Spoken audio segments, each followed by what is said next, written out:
ওনারা বার্তা দেবে, আমি ব্যক্তিগতভাবে আজকে যাব। তাহলে কি বলা যেতে পারে যে তীব্রমতার একটা শ্রেণীর কর্মী সমর্থকরা বিজেপি দলকে মেনে নিচ্ছে না? এটা তো প্র্যাকটিক্যালি বোঝা যায় যে প্রমোটাররা হয়তো বা আমাদেরকে ডাউন করার চেষ্টা করছে, নতুবা বিজেপিকে সাপোর্ট করছে না, বা যে কোনো কারণে তারা আমাদেরকে আরও সংগঠন মানে আমাদের সংগঠন যে বাড়তেছে এটা হচ্ছে তারা চায় না। এটাই আমরা আমাদের সিগনা আগের থেকে অনেক স্ট্রং হয়ে এসেছিল।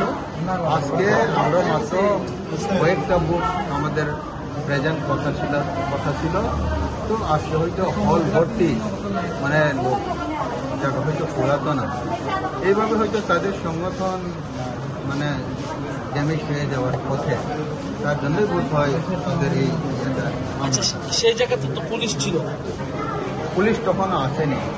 আমাদের যে পুলিশ আমাদের ঘটনার পরে ওইখানে গিয়ে এসেছে, আমাদের থেকে যখন ঘটনা করেছে তখন পুলিশটা ছিল না। ঘটনাটা কোন জায়গাতে হয়েছিল? এটা আমার কমিউনিটি হল। ধন্যবাদ।